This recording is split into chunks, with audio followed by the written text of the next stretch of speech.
Always thankful. భరత్జీ గారు, అంటే చాలా సినిమాలు చేస్తారు మీరు, బట్ ఒక సాటిస్ఫాక్షన్ అనేది ఈ సినిమా గురించి మాట్లాడేటప్పుడు మీలో కనిపిస్తూ ఉంది. యా, అంటే చాలా పర్సనల్గా తీసుకుని చేసినట్టుగా కూడా అనిపిస్తుంది. అంటే క్యారెక్టర్ నచ్చా ఎట్లా ప్రవీణ చాలా గారు? మంచి అంటే ఏమవుతుందంటే ఆర్టిస్ట్కి ఎప్పుడు కూడా ఏ ఆర్టిస్ట్ అయినా బాగా పర్ఫామ్ చేయగలగనే నమ్మకం బాగా ఉంటుంది. చేస్తాడా లేదా చేసిన తర్వాత తెలుస్తుంది. ఎప్పుడు కూడా చేసిన తర్వాత తెలియటానికి అవకాశాలు రావాలి. అలాగా నేను చాలా చేశాను. ఈ క్యారెక్టర్ చేయటానికి అవకాశం వచ్చింది నాకు. దీంట్లో నేను అసలు ఇది దీంట్లోకి ఆశ్చర్యం ఏంటంటే గమ్మత్తుగా వెళ్ళాను ఈ సినిమాలోకి. ఈవిడ నాకు పరిచయం లేరు. ఒక రోజు ఫ్లైట్లో నేను వైజాగ్ వెళ్తున్నా. మనోజ్ పరిచయం లేదు. అమెరికా నుంచి వచ్చాడు. కొద్ది గొప్ప తెలిసిన నటుండి నేను కాబట్టి గుర్తుపట్టాడు నన్ను. బట్టి వచ్చి నమస్కారం సార్ అది ఇది అని కూర్చుని పరిచయం చేసుకుని ఇది అది అని చెప్పి మాట్లాడి మేము అప్పుడు లొకేషన్ చూస్తానికి వెళ్తున్నట్టు ఉన్నారు ఎక్కడికో. నేను ఒక సినిమా చేస్తున్నాను ప్రవీణ గారని కంచరపాలెం చేశారంటే కంచరపాలెం చేసిన మంచి టేస్ట్ ఉన్న ఆవిడ అనిపించింది. సినిమా చేస్తున్నామండి, దాంట్లో ఒక మంచి క్యారెక్టర్ ఉంది సార్, మీకు బాగా పనికొస్తుంది సార్ అది ఇది అని చెప్పాడు. సర్లే మామూలుగా ఇప్పుడు ఏం ఎక్స్పెక్ట్ చేయం కదా, క్యారెక్టర్ ఉంది అని చెప్పిన తర్వాత దాని తర్వాత తన నంబర్ తీసుకున్నాను నేను. నాకు ఒక అలవాటు అండి, ఎవరైనా కొత్త వాళ్ళు సినిమా తీస్తున్నారన్నా ఎవరైనా చేస్తారన్నా నేను వాళ్ళని అడుగుతా, if there is any possibility ఏదైనా నేను బాగా నటించగలను నమ్మకం మీకుంటే నాకు మంచి క్యారెక్టర్ ఇవ్వండి అని అడుగుతా. అడగటంలో తప్పులేదు అనుకుంటాను నేను. అతను వెళ్ళి అక్కడ ఆయన నంబర్ తీసుకున్నాను. నంబర్ తీసుకున్న తర్వాత మళ్ళీ నాకు మళ్ళీ ఇంకో మంచి అలవాటే చెడ్డ అలవాటే తెలియదు, ఎప్పుడన్నా ఎవరితోనో ఇంటరాక్ట్ అయితే రెగ్యులర్గా లైఫ్ లాంగ్ వాళ్ళతో కనెక్షన్ అంటే అప్పుడప్పుడు మాట్లాడతాం. ఎప్పుడన్నా బెదవాడ వెళ్ళి అనుకోండి, లేకపోతే అక్కడ అనకాపల్లిలో ఎప్పుడన్నా ఎవరైనా కలిసి ఆ నంబర్ ఉంటే అనకాపల్లి అని పెడతా. పెట్టి ఏమండి బాగున్నారా రావు గారు, బాగున్నారా, అనకాపల్లి వచ్చానండి ఊరిని. ఇది ఒక అలవాటు నాకు. అలాగే మనోజ్తో ఇంటరాక్ట్ అవుతా ఉన్నా. తను ప్రవీణ గారికి చూపించారు, ప్రవీణ నా ఫొటోస్ కొన్ని చూపించారు. ప్రవీణ గారు ఇమీడియట్గా దిస్ ఇస్ రెడ్డి గారు అని అందంట. షీ సెడ్ ఇది రెడ్డి గారు నాకు కావాల్సిన క్యారెక్టర్ అనేసి అని తను చెప్పాడు. వచ్చారు, ఇద్దరు వచ్చారు, బాగా డబ్బులు ఇచ్చారు, బాగా భోజనాలు పెట్టారు, బాగా చూసుకున్నారు, బాగా తీశారు. చాలా బాగుంటుంది సినిమా.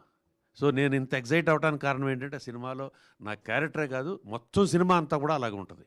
సో అందుకని నేను ఎక్కువ అంటే మీరు భలే కనిపెట్టాను. అంటే నేను అలాగనే లేదు, నా తెలియకోకుండా అదే మీ మనసులో మాట మొహం మీద తెలిసిపోద్ది అంటారు. ఎనర్జెటిక్గా ఉంది మీ పాత్ర కూడా, చాలా ఎనర్జెటిక్గా, చాలా మంచి పాత్ర. నేను చాలా సినిమాలు చేశాను కానీ ఇది one of the best characters and బాగా చేశాను కూడా అని నాకే అనిపిస్తుంది.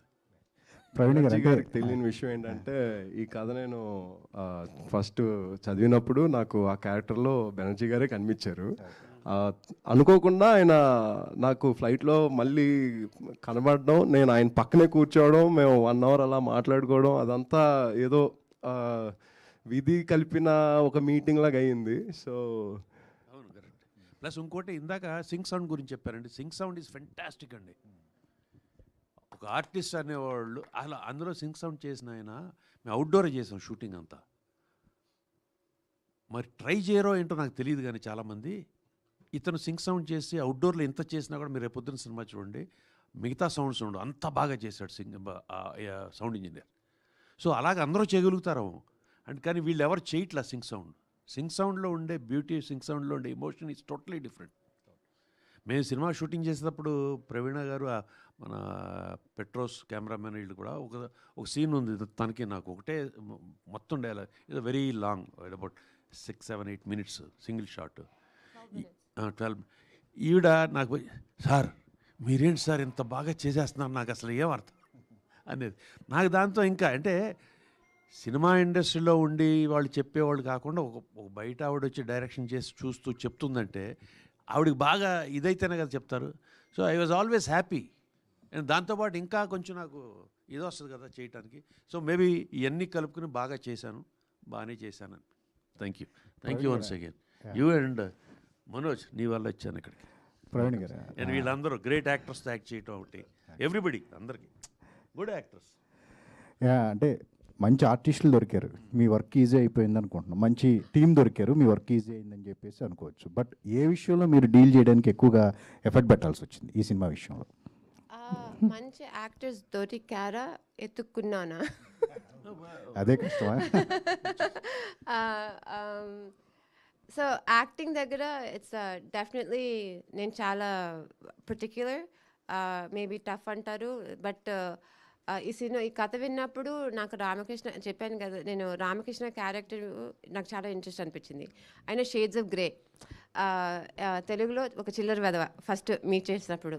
ఈ క్యారెక్టర్ని ఎవరు క్యాస్ట్ చేస్తే బాగుంటుందని నేను చాలా ఆలోచించాను.